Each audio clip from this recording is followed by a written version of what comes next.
Salam Kopastus.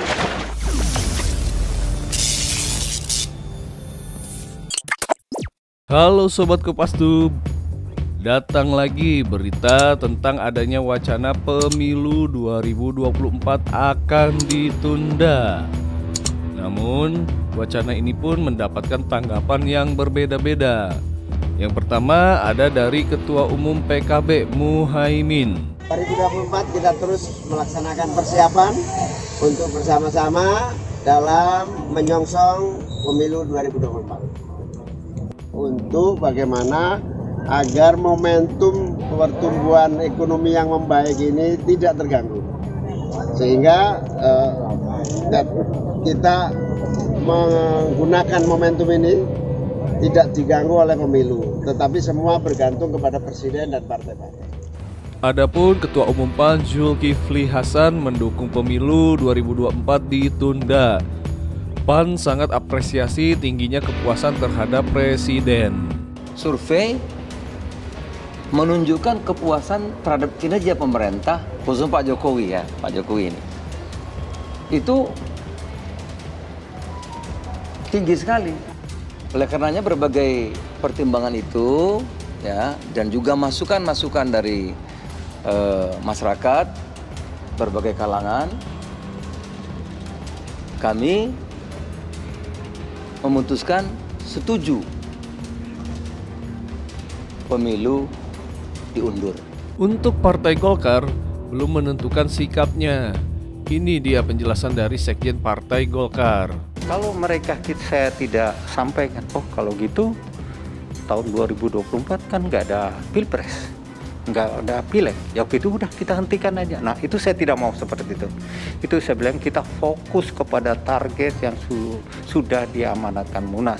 Kita tidak tahu wacana yang timbul 3 hari terakhir apakah akan betul seperti itu, kita belum tahu. So buat saya para sekretar, kalian tetap kendalikan kapal ini menuju kepada target yang kita tentukan. Jangan terpengaruh dengan isu-isu yang berkembang di luar sehingga pada gilirannya justru akan melemahkan kinerja kita. Sementara dari Ketua Fraksi PKS DPR RI, Jazuli Juwaini menolak rencana penundaan pemilu 2024. Tidak boleh perbaikan ekonomi disandarkan pada pemunduran pemilu.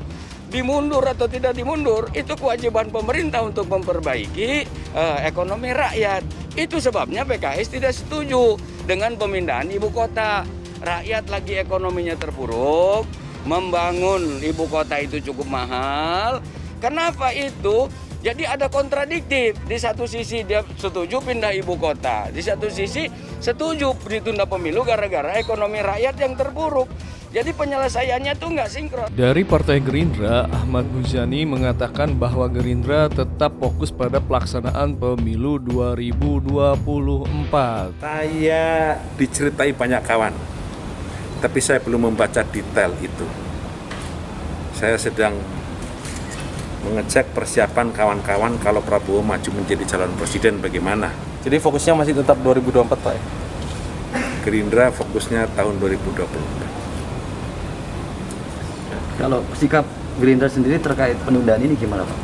Ya karena kami belum bisa baru akan mengikuti, jadi kami belum bisa memberikan komentar.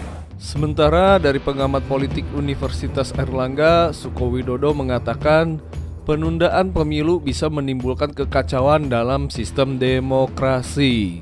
Usulan penundaan pemilu saya kira bagi kami yang mempelajari demokrasi agak susah menerima alasan karena ekonomi itu. Karena kalau ditunda pemilunya itu berarti menunda kemajuan dari demokrasi. Berbagai pakar ahli dan beberapa teman partai juga melihat bahwa ini ada apa di balik itu. Tapi yang pasti bahwa penundaan itu saya kira agak mencederai proses demokratisasi di Indonesia. Yang kedua justru ini menimbulkan pertanyaan-pertanyaan apa di balik penundaan itu. Kalau ini kemudian tiba-tiba proses ini juga tidak dilengkapi dengan aturan main dari demokrasi di mana tiap 5 tahun pemilu, saya kira sekali lagi kita pasti mencurigai apa ada di balik itu. Jadi menurut saya tidak ada alasan yang logik kalau pemilu ini ditunda. Nah, itu Sobat Kopastum. Bagaimana menurut pendapat Sobat Kopastum? Silahkan kirim komentar dan saran di kolom komentar. Jangan lupa tunggu video-video kita selanjutnya ya. Sampai jumpa. Salam Kopastum. Salam Kopastum.